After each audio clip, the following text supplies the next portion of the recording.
Hi, I'm Laura Brzee, Executive Speech Coach. I help you build professional communication confidence in the workplace so that you can exert executive presence wherever you are. Today's video is on gaslighting, and it is a form of a difficult conversation that demands its own video. As you follow along my vlog journey, you will see that my videos build upon each other. I ended off with vlog 3, uncertainty, on different ways to strategize when you are faced with a difficult conversation. Well, guess what? Gaslighting is the pinnacle of difficult conversations. Why? Because literally the manipulator is making you question your own reality and your own sanity. It's a situation that you are in when somebody is literally gaslighting you or manipulating you to question your perceptions, your memory, or your judgment of an event or a discussion. And inevitably, you will become highly reactive. Inevitably, you will become highly defensive. And inevitably, this will definitely lead to a communication breakdown. And you will probably not be exerting professionalism when you navigate a gaslighting situation.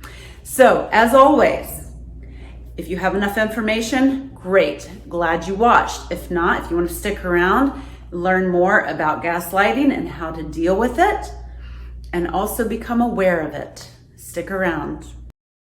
Ensuring that you maintain executive presence and professionalism is the most important thing that you need to do when you sense that you might be being gaslighted.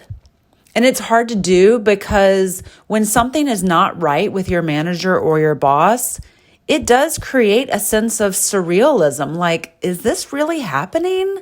Something feels really off, but again, you cannot put your finger on exactly what it is. Some signs that you can pay attention to and possible ways that you can respond to maintain your professional presence are going to be shared from my personal experience from being gaslighted in the workplace.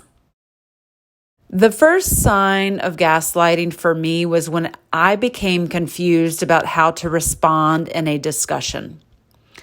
And that confusion generated anxiety and feelings that I was about to be reprimanded by my supervisor for some of the actions or the words that I had said. And that was a big red flag at the time that I really was not very aware of. And how I wanted to respond at that time, even though this was very early in my career, was that I wanted to become very defensive and plead my case on the spot.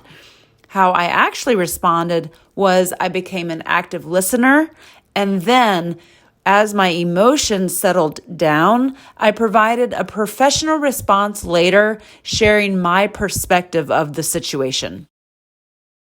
The next sign was that I was constantly being described with words like, wow, you sure are over analytical. And wow, you really are passionate whenever you talk about subjects that you care a lot about.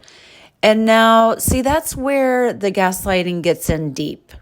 Because even in regular discussions, there's just this tone where I felt very discouraged and despondent.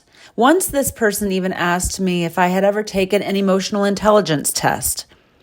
So I was starting to feel like I was judging my own competency in my job role because of essentially being described as too emotional for the role. So later on, I learned, using a professional opinion, that I was indeed being a recipient of gaslighting. The last sign for me is that I did not want to show up to that particular contract because of one particular person. I had lost interest in the work that I was doing, the people who I liked working with, and the desire for a good income because of one particular person.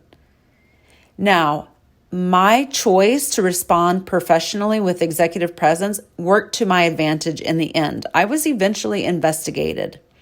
And although I was questioning the entire time and scared that I was going to lose the contract because of something that I was doing, My documentation verified that I was doing everything in my job description on point. And it was actually the supervisor that revealed themselves as being a manipulator. So the supervisor actually had to go away from the job, not me. So that's the importance of maintaining professionalism. Understand, gaslighting is a very complicated topic, and it is considered to be a form of psychological manipulation, and it will reveal itself sooner or later because manipulators, well, you're dealing with a manipulator. I really encourage you to pay attention to your inner language when you feel that something is not right in the workplace, especially with one person or maybe a small group of people. If any discussions or actions in the workplace are causing extreme emotional distress that make you want to fire back at them and plead your case, I think that's another sign to pay attention to.